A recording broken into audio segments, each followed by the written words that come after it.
what's going on? It's your boy Luke, man, and today we're going over the pentatonic scale. So this is a very basic scale. You should start out with the scale, and if you are new to it, well, that makes most of us. Yeah, a lot of people will learn the pentatonic scale, but specifically just this shape, and then just kind of like rest on their laurels for the rest of their guitaring career. It's actually insane how many guitar players do that. They're like, oh my gosh, check out how sick this scale is. And then, oh wait, it's gonna get more now. Play the exact same shape, just up an octave at the top of the fretboard, you know, at the 17th fret as opposed to the 5th fret. And I've played in a lot of bands and watched a lot of bands in various bars and venues, and it's very common that the opening band will have, you know, the pentatonic maestro that does this exactly. You know, it's like super stoked on like what they're playing.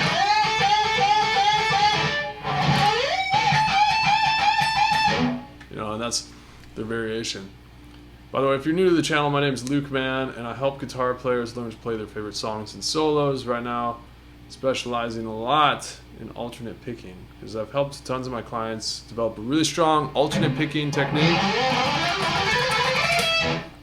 with my online guitar school, premium guitar coaching. And over my experience, like 5 years, I came up with a course called Alternate Picking Mastery. If you're looking for it, you can find it in the description below. It basically has all the pitfalls, all the things to avoid, as well as everything to, all the actions to take when trying to develop your alternate picking. So yeah, you can check that out there. Today I want to talk about the pentatonics though. It's been requested a lot. I think it's really popular, just on YouTube in general, or in the guitar sphere. So let's actually go through the multiple shapes. There's 5 different shapes of the pentatonic scale, 5 notes within the pentatonic scale. If we were looking at this from the perspective of a minor scale, with A being our root, we basically take out the 2 and the 6 and leave everything else. So that would be the 1, 3, 4, 5, and 7 for your reference. Okay, so we're going to start. This first shape is very symmetrical. It's going to go 3rd to the 5th fret for both E and A, 2 to 5 for D and G, and then back to 3 to 5 for B and E. Okay. Now if you want to add the little blue note in there, it's the D sharp at the 4th fret of the B string. Okay, this is the one everyone knows, so I'm going to blaze through it because you already know it.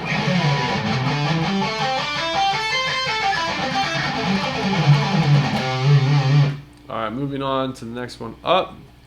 It's going to be 8 to 10 on the E string. And now it's going to be the 7th to 10th fret for both A and D. 7 to 9 for the G string. And then 8 to 10 for the B and E string. If you want to add the blue note, it's the 11th fret of the E string, 8th fret of the G string.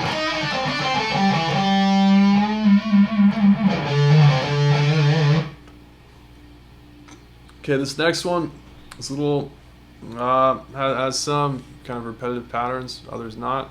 But from E, A, and D, it's going to be the 10th to the 12th fret. And then 9 to 12 on the G string, 10 to 13 on the B string, and then of course what you do on one E string you can do on the other E string, so 10 to 12 on the high E.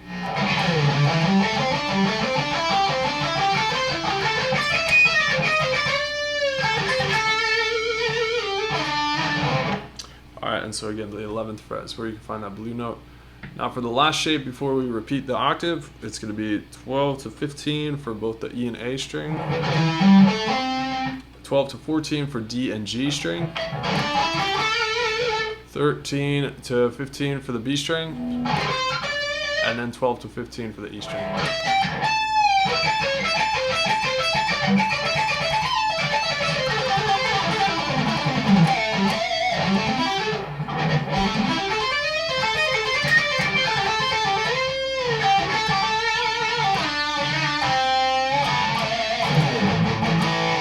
Anyway, so that's our pentatonic shapes. Now, if you want to look at a cool couple of ways that we can transition from one to another, is you could just descend the top two strings, go from E to B.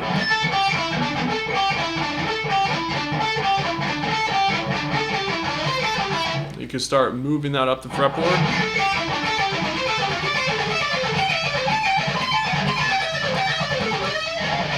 Okay, another pattern is to descend two strings at a time. You start on the next string down to repeat the pattern.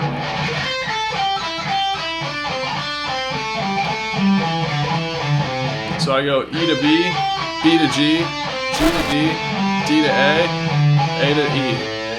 You could do the same thing in reverse, so it would be like E to A to D, D to G, so on and so forth.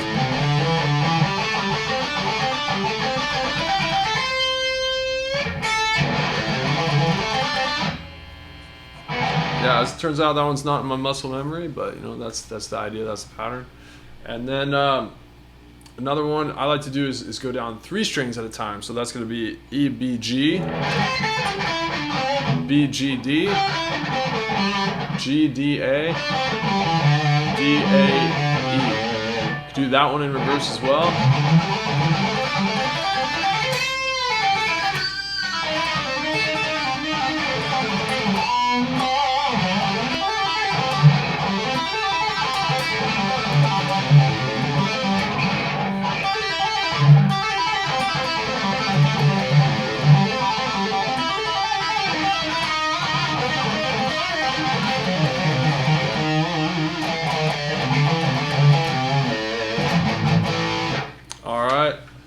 That's a little bit of long-fingered pentatonics. You know, you can actually reach up into the next shape and use a little bit of string skipping to kind of keep a chronological order going.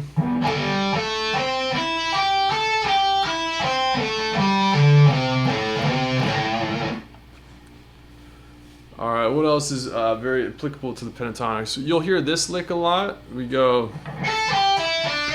So it's really just descending 1, 2, 3, 4 notes.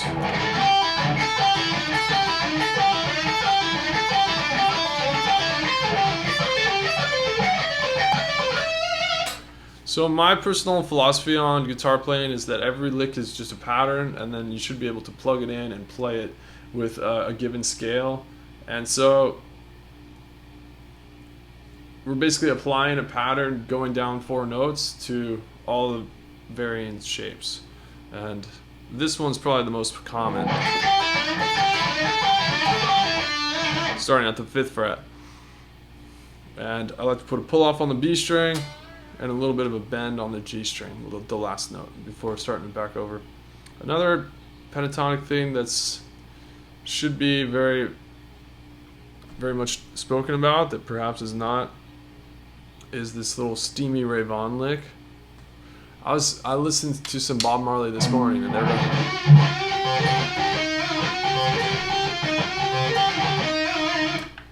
it was probably major pentatonic,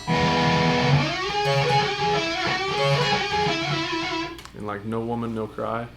But yeah, Randy Rhoads would play that lick. Obviously, Steamy Ray Vaughan would play that lick. Everyone plays this lick. So Kiss, what's his name? He plays that lick.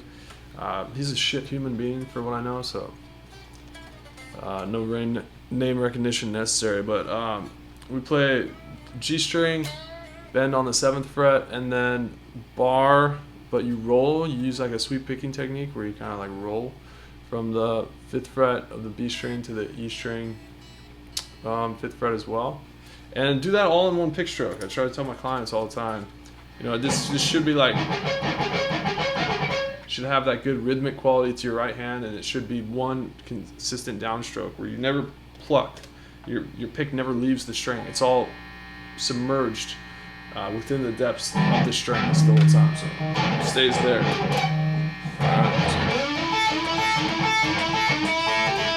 Alright, so once you play those 3 notes, you just use a pull off and then hammer on. Sorry, hammer on and then pull off on the B string, 8th to 5th fret.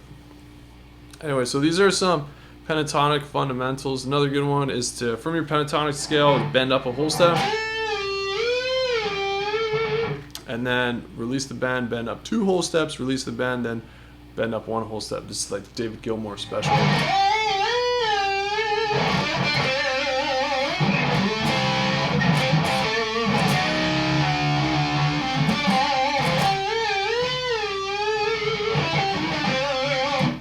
What else is classic pentatonic stuff?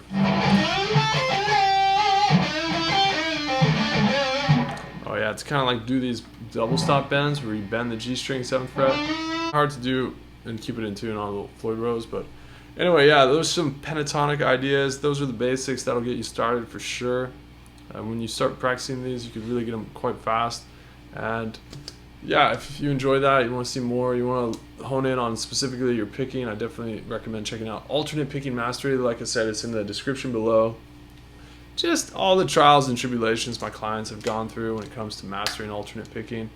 I took note of everything and I put it into this free course, so it's really good stuff. If you've been struggling, specifically if you've been struggling trying to put together the technique for a year or more years than that, then you're going to want to check it out. Anyway, if you enjoyed this video, you want to see another one, you can click here. If you want to see me on your feed more often, then you can like and or comment and or subscribe. Alright, my name's Luke Man. Peace, have an excellent day.